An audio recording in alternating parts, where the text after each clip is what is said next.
Muito obrigado. Boa noite para todos. Consegui cumprimentar boa parte de vocês na chegada. Eu confesso, talvez seja um problema que eu tenho. O meu medo, maior medo, é na segunda noite da conferência ninguém comparecer. E vocês voltaram. Então, graças a Deus. Eu tenho outro medo, que é que ninguém compareça no meu culto fúnebre. Então, todos vocês são convidados. Não tem data marcada ainda, mas quando souber que o pastor Davi faleceu, corra para Atibaia, por favor. Ontem nós começamos dentro desse tema. A sua família importa. Tratando dos fundamentos, pais na vida dos seus filhos, às vezes os avós preparando a próxima geração para ter casamentos fortes, porque o namoro, o noivado foram feitos dentro da vontade de Deus. Mas hoje vamos trabalhar mais especificamente sobre o casamento no plano de Deus, a importância que tem o seu casamento, o meu casamento, sem cairmos numa familiolatria.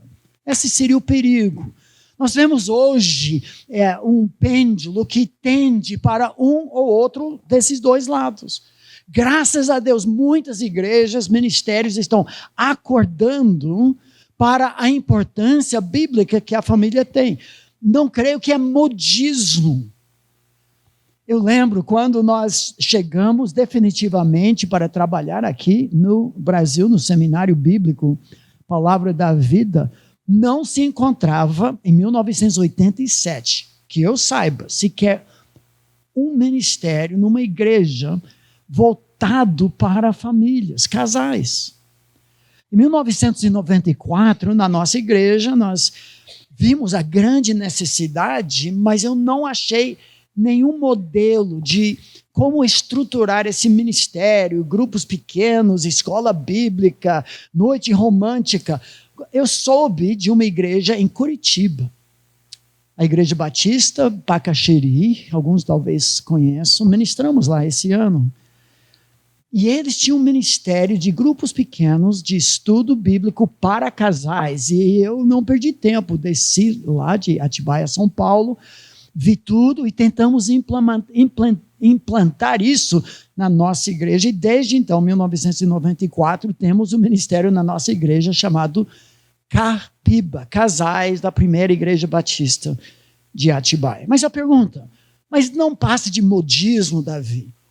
É mais uma daquelas ondas que as pessoas durante um tempo, agora família, família, família, depois vai para outra coisa. Eu creio que não. De fato, nós não estamos inventando a roda. Quem conhece um pouco da história da igreja sabe que 500 anos atrás, logo depois da reforma, o movimento, por exemplo, dos puritanos, eles resgataram muito esses conceitos bíblicos e valorizaram muito a família. Talvez uma das razões porque o movimento puritano durou mais de 200 anos. Porque conseguiram repassar a sua fé de geração em geração, que será nosso assunto amanhã à noite. Os pais que amam a Deus de todo o coração transmitem sua fé a outra geração. Como fazer isso vai ser o nosso tópico amanhã. Mas o que me preocupa é que parece, nesses últimos tempos, e a Bíblia até profetiza isso, as famílias estão sem rumo. Um tempo atrás, a minha esposa e eu conversando, como sempre fazemos, ela sugeriu uma ilustração que eu gostei muito. Imagina você acordar no primeiro dia de férias, para muitos estão chegando. Você olha para a sua esposa, ela olha para você ouve as crianças animadas, porque sabe que as férias começam agora, e você chama toda a turma, vamos para o carro, vamos colocar as malas e vamos para o Nordeste. Legal! Papai, para onde nós vamos? Pergunta para a mamãe. Pergunta para papai. Mas eu pensei que você tivesse planejado. Você não sabe se vai para Salvador, vai para Aracaju, vai para Fortaleza, vai para Natal. Não fez reserva em nenhum hotel. Não abasteceu o carro. Você não tem rumo. Não vai chegar em lugar nenhum. Nunca. Muitas famílias são assim. Nós empurramos a vida familiar com a infame barriga. Nós deixamos a vida acontecer. Eu acho que uma palavra da hora para o povo de Deus, que nós devemos gravar e martelar na igreja, em casa, é a palavra intencionalidade. Chega de mediocridade em nome de Jesus. Na igreja, mas em casa também. Se a família tem importância, que eu vou tentar provar biblicamente, não é meu achômetro o que Davi pensa, mas o modismo. Mas se nós percorrermos de Gênesis capítulo 1 até Apocalipse 22 e descobrimos, Deus valoriza sim a família, não como centro, mas como uma das principais ferramentas que Ele criou para a sua própria glória. Se é tudo isso, então temos que levar isso muito a sério. E vocês obviamente fazem isso. Olha, uma igreja lotada, quarta-feira à noite, tem que trabalhar amanhã, as aulas terminando, tem provas, tem exames finais dos universitários, dos outros alunos. Irmãos, o que nós precisamos não é inventar ou descobrir, mas redescobrir. À luz da palavra de Deus, a importância que a família tem no plano dele, para entender qual é o alvo, qual é a nossa direção. E com isso nós podemos recrutar a família como time, podemos até fazer um concílio familiar, nós fazíamos isso. Em que nós sentamos e nós abrimos jogo, por exemplo, em casa, quando havia muito bate-boca entre as crianças, muita confusão, falta de obediência, como veremos amanhã, imediata, inteira, completa e interna de coração, nós precisávamos chamar de volta para o padrão. Vamos conversar, filho, papai e mamãe precisam pedir perdão, porque nós deixamos a corda solta. Então esse papo, esse tempo de comunicação, nós chamávamos de concílio familiar. Planejar férias, conversar sobre orçamento e outras questões. Muitos de nós precisamos recalcular a rota. Recalculando.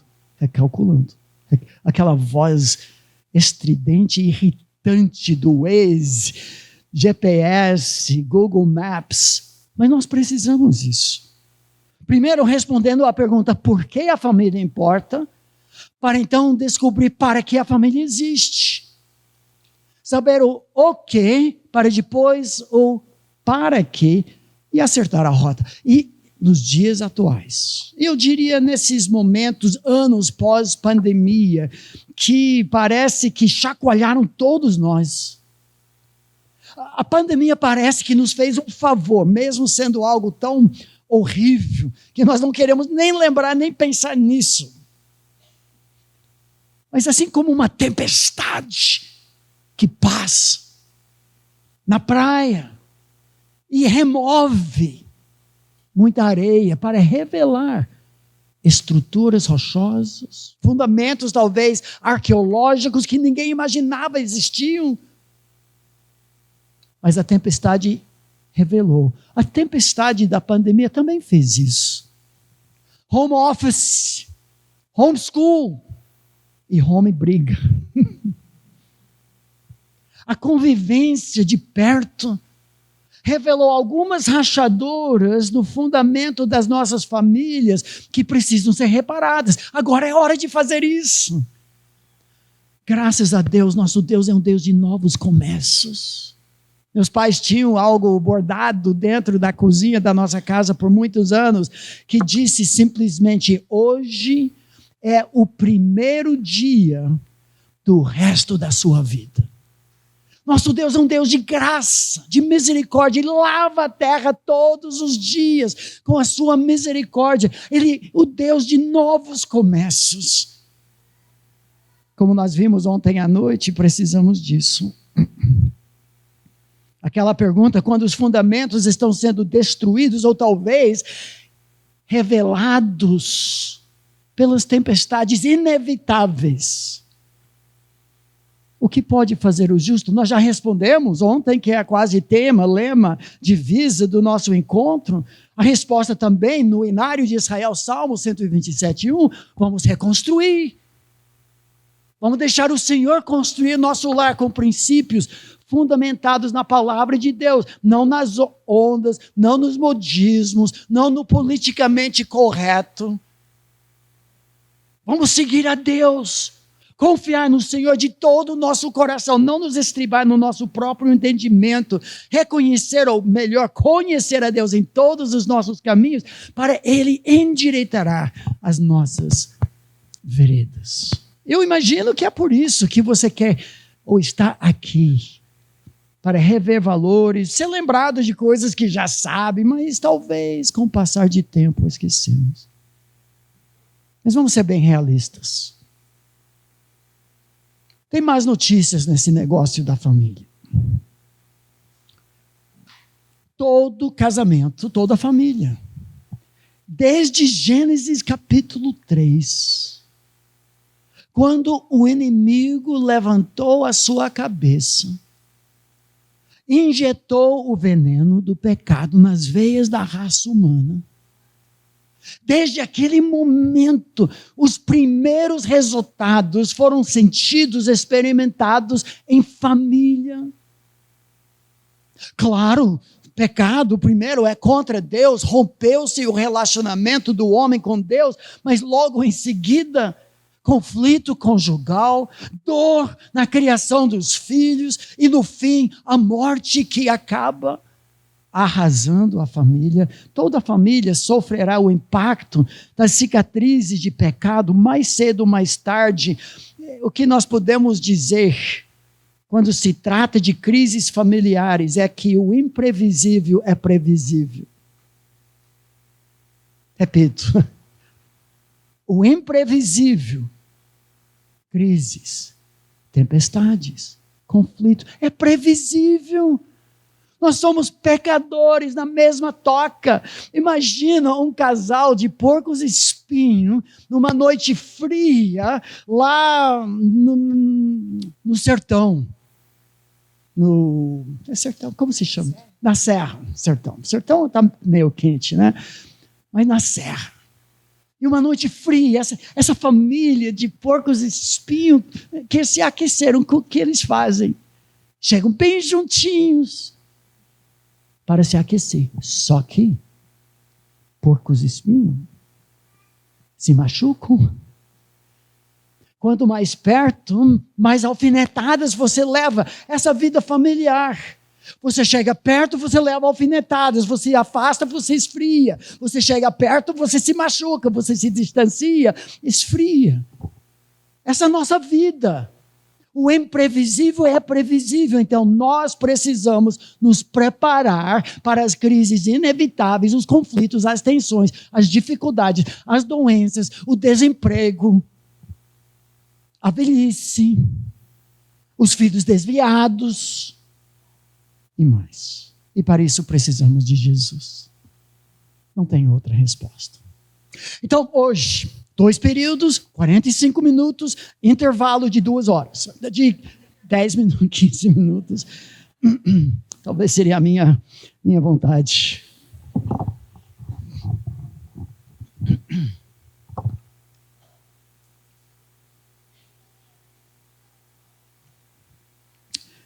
Vamos responder essa pergunta. À luz das Escrituras, lembrança de coisas que sabemos, talvez algumas novidades, mas a novidade maior é um pacote só. 5 respostas a essa pergunta. Por que o casamento importa? Porque a família importa. Abra sua Bíblia em Gênesis, capítulo 1.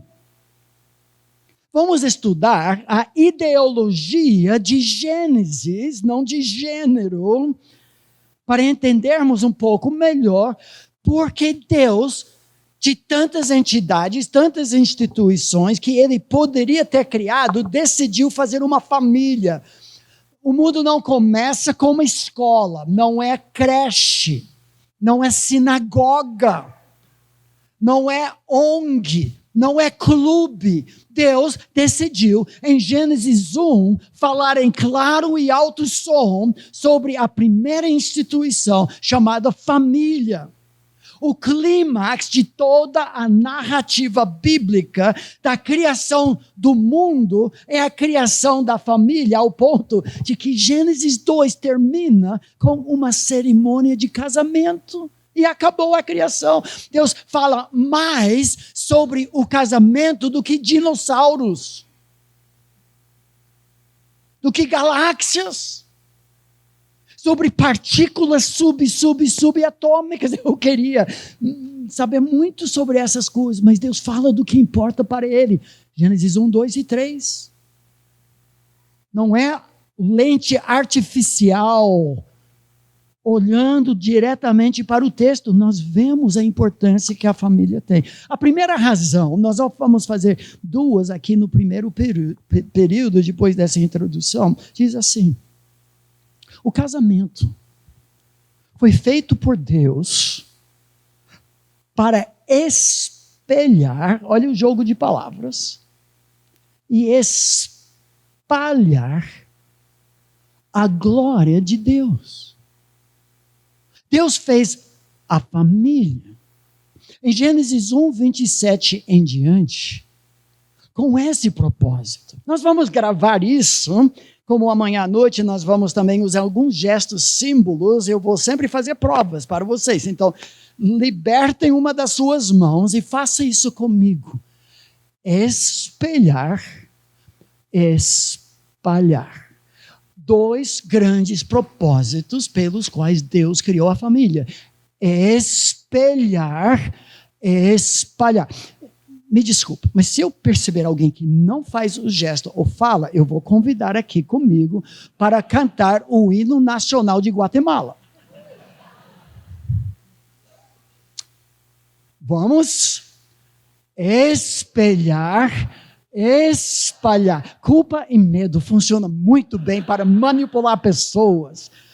Gênesis 1, 26 é o 6º dia da criação. Nessa altura, Deus já havia feito montanhas majestosas, galáxias gloriosas, aquelas partículas, nanopartículas infinitamente pequenas, galáxias gloriosas infinitamente grandes que não conseguimos nem imaginar. Mas nesta altura, mesmo que o firmamento grite, como diz Salmo 19, glória, glória, glória ao Criador, não havia gente como nós para apreciar, para absorver, para atribuir ao Senhor a glória devida ao seu nome. Não havia ninguém como Deus, suficientemente semelhante a Deus, para adorá-lo em espírito e em verdade. Por isso, no 6º dia da criação, pela primeira e única vez em todo o relato da criação, Deus fala na primeira pessoa do plural. Nos outros dias, disse Elohim, embora uma forma hebraica plural de El, Deus singular, Elohim, a ideia da majestade embutida, a ideia de trindade, talvez. Mas olha o que diz o texto no 6º dia, Gênesis 1, 26, também disse Elohim, façamos. Em nenhum outro dia, Deus fala na primeira pessoa do plural. Alguns dizem que não. Esse é o plural da majestade, como quando o rei ou a rainha de Inglaterra diz, não é do nosso agrado. Nosso quem? Só tem uma pessoa. Mas parece que tem mais aqui. Sabemos que o Espírito de Deus está pairando sobre as águas. O Novo Testamento diz, Jesus foi agente da criação, Deus supervisionando tudo isso. Me parece que esse plural é muito importante justo agora. Façamos nós como se fosse um time pronto para entrar em campo, todos juntos. 1, 2, 3, vamos! Façamos. Plural. O homem, singular, a humanidade. Mas agora de novo, a nossa imagem. Conforme a nossa semelhança. Depois, uma implicação disso muito grande no texto é o domínio, não é só espelhar, espalhar, mas também estender o reino de Deus, o cetro de Deus, tenham eles domínio, sujeitem a terra. Mas olha o versículo 27. Agora vou ser mais elegante com cala-se.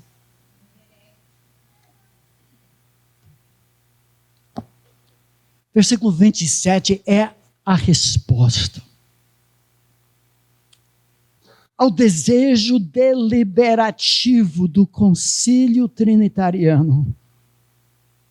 E apropriadamente é o primeiro versículo de poesia na Bíblia. Poesia bíblica, hebraica, é rima de conceito, pensamento que se ecoam em linhas separadas. Não é minha poesia, eu escrevo muitas poesias para minha esposa. Claro, depois de 41 anos, 3 meses, 3 dias agora, 5 horas e 10 minutos. Precisa escrever muita poesia, mas a minha poesia tem rima de som. Que eu acho muito bom. Desde que tenha o mesmo tom. É esse nível. Mais uma. Monossilábica minha poesia e assim por diante. Mas não é assim na Bíblia. Na Bíblia, a poesia usa o que se chama de paralelismo. Linhas paralelas que se ecoam. Normalmente tem muita economia de palavreada nas escrituras para economizar espaço. Mas na poesia não. É ênfase, é importante. E justamente o versículo que trata da criação do homem e da mulher, para espelhar a glória de Pai, Filho, Espírito Santo, a família triuna. Deus usa de poesia. Diz assim, criou Elohim, pois o homem singular ou coletivo à sua imagem. Mas agora Deus diz a mesma coisa. Por quê? Você não entendeu? Não é poesia. É importante. Ele inverte os elementos. É uma técnica chamada quiasmo. É como os elementos cruzam no meio e a palavra imagem fica bem no meio de tudo isso. Justamente pelo fato de que a imagem de Deus o criou. Sério, é importante. Mas olha, algo estranho. Tem mais uma linha na poesia que diz isso. Homem e mulher os criou. O paralelismo com a primeira parte não tem, mas com o façamos a nossa imagem.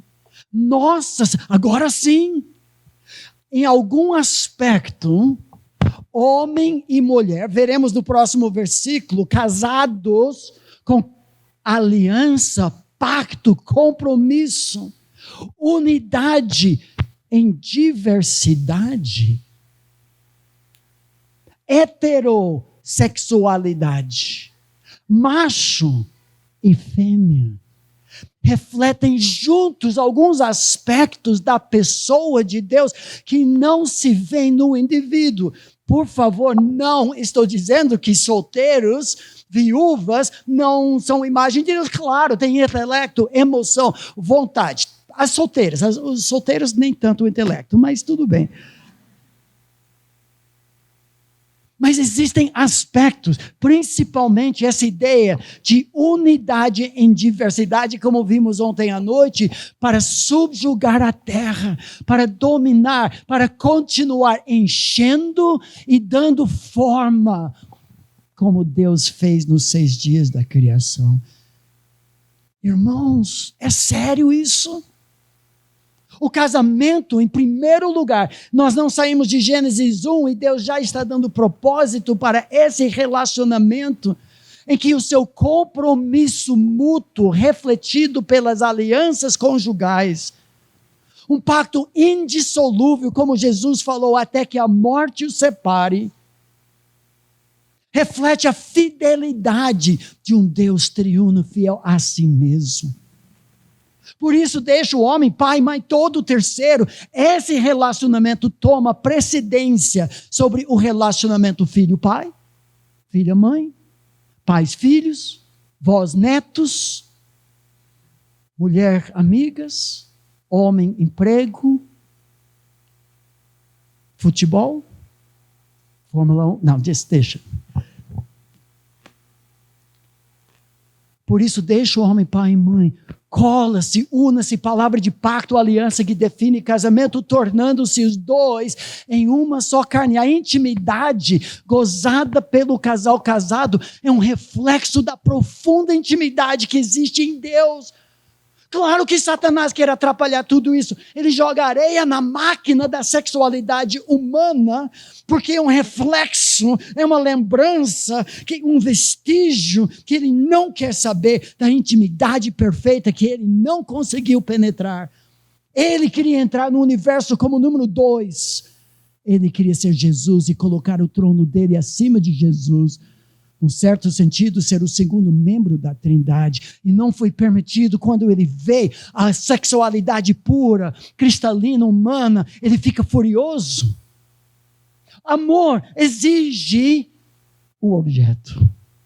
Embora hoje muitos falam de amor próprio, quando a Bíblia fala sobre o amor outrocêntrico, porque Deus amou ao mundo de tal maneira que ele deu.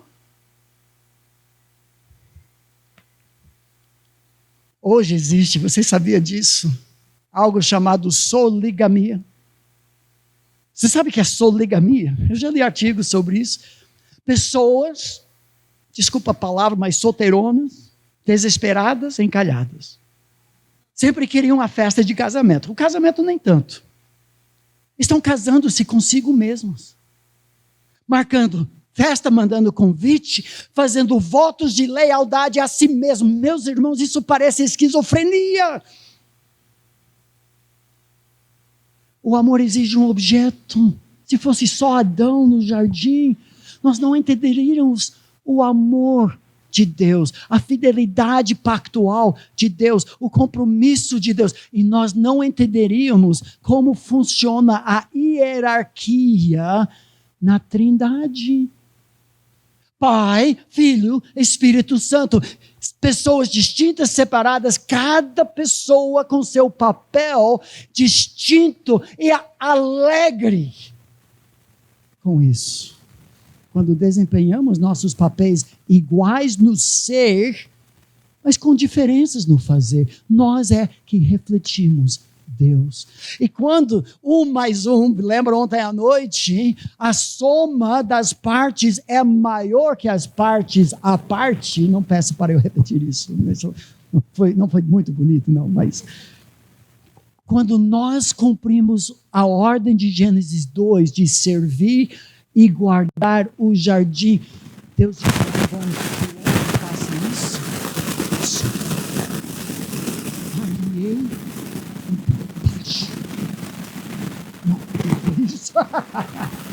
uma auxiliadora, a palavra hebraica auxiliadora é digníssima, mulheres. Essa palavra só foi usada de Deus e da mulher na palavra de Deus. A palavra Etzer, onde temos palavras como Ebenezer, nome, pedra de ajuda, Eliezer, Deus me ajuda, a palavra traduzida amparo, socorro, refúgio, a mulher que saiu do lado do homem, tipo costela, talvez uma proteção do coração dele, mas para ser protegida por ele, um complemento para ajudá-lo quando ele tropeçar. 1 mais 1, no plano de Deus, maior que 2. O casamento em Gênesis capítulo 1 é como uma lua cheia. A lua não tem luz própria, não tem sua própria glória. A próxima vez que você vê uma lua cheia, passou esses dias. Pense no casamento. A lua só tem glória quando se vira para refletir a glória do sol. Eu já vi alguns de vocês sofrendo, a minha esposa aqui, eu não sei se estava fazendo isso de propósito, mas eu faço de propósito, eu pego vocês, está vendo? O espelho só reflete glória quando se vira para a fonte de luz. O casamento não existe num vácuo, não é por si, não é o fim. Casamento bíblico, lembre essa frase, alguns de vocês jovens, eu recomendo que você grave essa frase na sua aliança de casamento. Nós perdemos a chance, mas tem Salmo 127, a referência aqui dentro, se o Senhor não edificar a casa. Nossos filhos, meus sogros, tem essa frase, casamento bíblico. Um pelo outro. Ambos para Deus. Lindo. Isso resume a teologia bíblica, a razão da família. Não tem glória própria, mas só quando reflete a glória do sol. O casamento é uma sombra temporária, uma metáfora, um reflexo. É uma parábola, uma história contada aqui e agora. Lembra o que nós falamos? Casamento humano tem prazo de validade. Não é para sempre. Para alguns de vocês é causa de grande tristeza. Para outros nem tanto.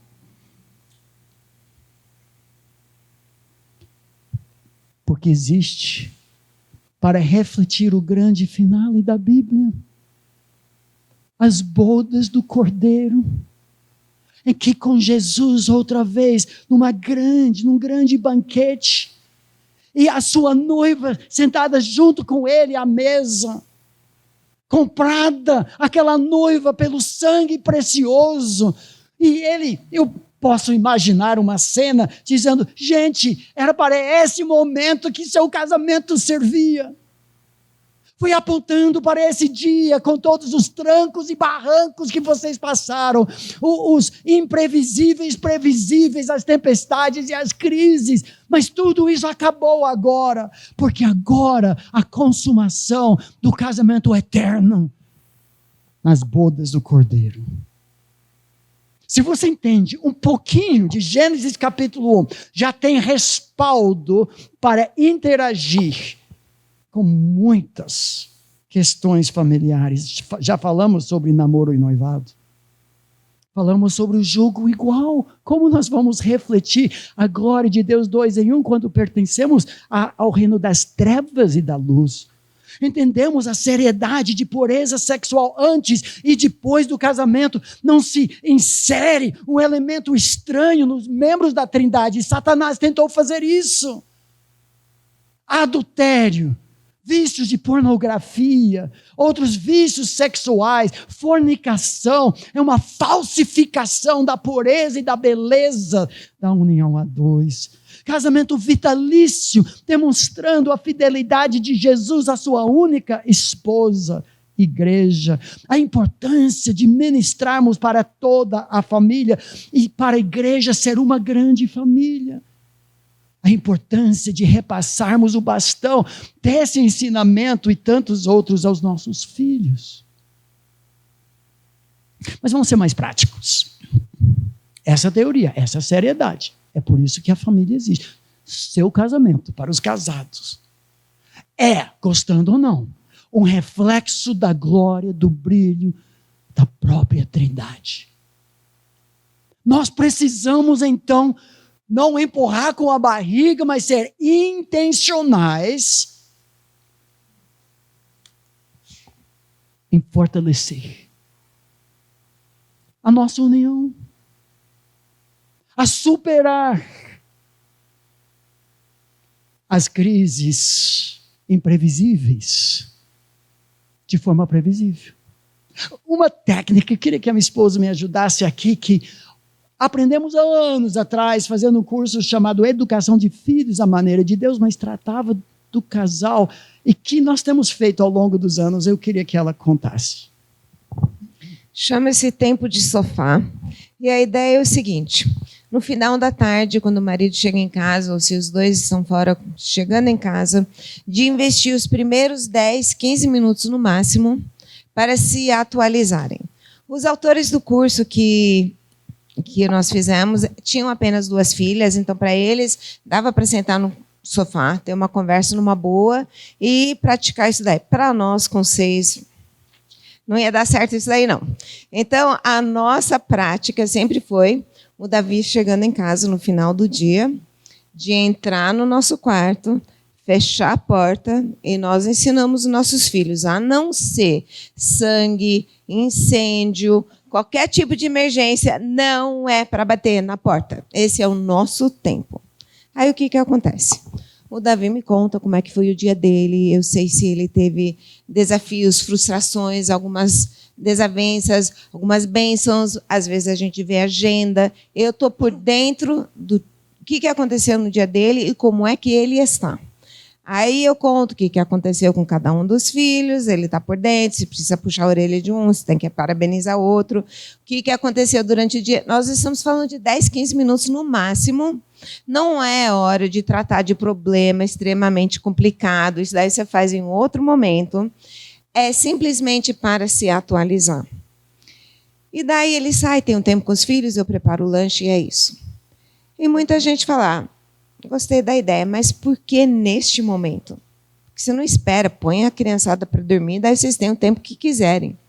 E a resposta é que nós queremos deixar muito claro para os nossos filhos que o nosso relacionamento é prioritário. Nós começamos antes deles. Eles vieram, eles saíram e a gente continua. E eles vendo dia após dia, nós investindo no nosso relacionamento, isso dá uma segurança muito grande para eles, porque eles estão vendo, mamãe e papai se gostam, mamãe e papai estão bem, e eles não ficam com aquelas dúvidas, será que meus pais vão se separar igual fulano de tal, coisa assim? Então, é para criar, desenvolver, investir nessa amizade e dar uma segurança para os nossos filhos. Obrigado. Lembra os nossos 2 gestos? A família existe em Gênesis 1 para espelhar e espalhar a glória dele. Uma agência missionária para atingir os confins da terra. Mas espera aí, só tem Adão e Eva. Olha o próximo versículo, em Gênesis 1, 28, ainda falando da família. E o texto diz, e Elohim os abençoou. E lhes, agora os 2 são tratados como um time que vai estender o reino de Deus, espalhando novas imagens em espírito e em verdade, para que cada canto do globo tivesse um vestígio, uma lembrança, um espelho, um adorador, para atribuir ao Senhor, ecoar de volta para seu nome. Deus os abençoou e lhes disse, de forma tríplice: sede fecundos, multiplicai-vos, enchei a terra. Notem que o texto não diz Davi e Carol. Não diz Francesco e Thaisa. Desculpa. Foi piada. É para todos. Antes da queda e depois, Gênesis 9, repete a mesma coisa. Irmãos, nosso alvo na família é ser uma base missionária. enviar os nossos filhos aos confins da terra, não necessariamente como missionários, nada contra, seria muito bom, ou pastores, ou presbíteros, ou professoras de escola bíblica, mas espelhos espalhados ao redor do globo, reproduzindo a imagem de Deus em adoradores. O propósito divino para a família, e nada mudou, é a grande comissão. A grande comissão não começou em Mateus 28, mas sim em Gênesis 1, 28. Encher a terra com adoradores que refletem sua glória. De fato, é a primeira ordem da Bíblia. Em ordem bíblica para as pessoas. Sabemos que Adão recebeu ordem sozinho, mas biblicamente só encontramos no capítulo 2. Em ordem bíblica, essa grande comissão de investir numa, hoje, infelizmente, missão de resgate. Sendo nós líderes espirituais no contexto do lar. Nossa visão para os nossos filhos é não fazer para nós uma grande aposentadoria. Não é para viver a nossa vida em e através dos nossos filhos. Não é sermos famosos através da fama dos nossos filhos. Nós preparamos nossos filhos. Hoje resgatamos das garras de Satanás para abençoar os confins da terra. Espalhar. Infelizmente, e como veremos amanhã à noite nesse processo e como fazê-lo acontecer, temos ameaças também. Hoje, em parte, por causa do pecado, em vez do relacionamento conjugal ser o eixo central, concentra-se muito os pais na vida dos filhos. O que alguns têm chamado de filiocentrismo, em que a família gira em torno dos filhos. Os filhos não podem ser contrariados. Os filhos não podem ouvir nunca a palavra não. Tem muitas dessas teorias estranhas às escrituras circulando hoje. Em vez de criarmos filhos reflexos, criamos filhos pragas. Desculpa. Já fomos chamados para retiro de casais. Falaram, por favor, pastor, fale sobre os filhos no centro do relacionamento. Os filhos da nossa igreja, todos dormem com seus pais, o primeiro ano de vida, primeiros 4 anos de vida. Temos filhos de 40 anos dormindo com os pais. Por isso não tem irmãozinho. O filho não pode ser o centro, o rei ou a rainha da família. Esse processo em que tudo gira em torno dos filhos é problemático. Nós amamos os filhos, nós não negligenciamos os filhos, mas os filhos chegam como membros bem-vindos ao círculo familiar.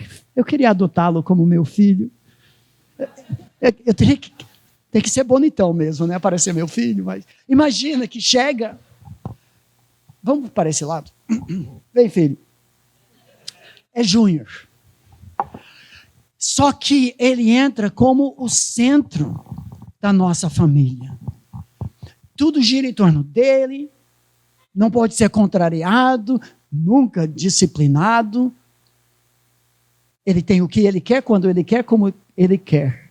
E se não receber o que ele quer, ele deixa todo mundo triste.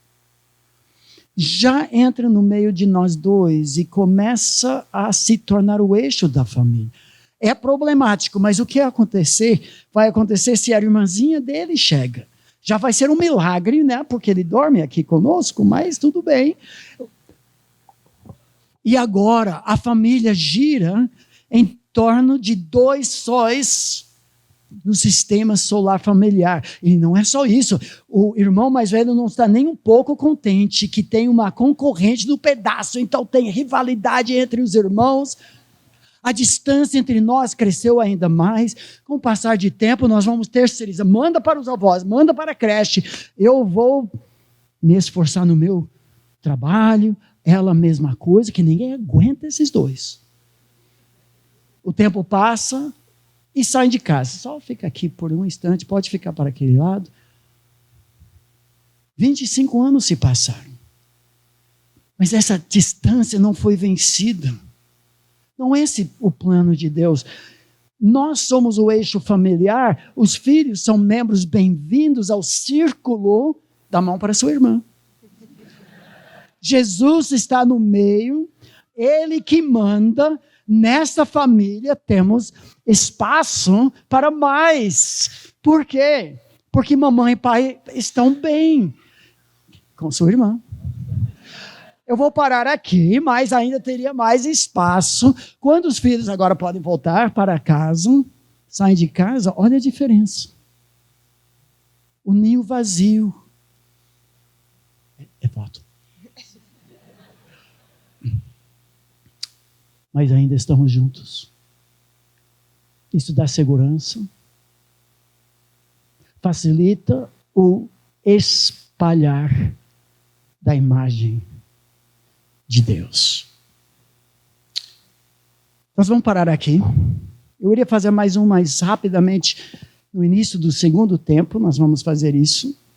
Mas venceu 45 minutos. Faça mais uma vez comigo e nós vamos para o nosso intervalo de 15 minutos. Vamos falar 10. A gente fala 10. Todo mundo sabe que é 15, tá bom? Espelhar, espalhar. Espelhar, espalhar. Podem se espalhar agora para o banheiro, para os livros, tudo que você quiser. E a gente volta.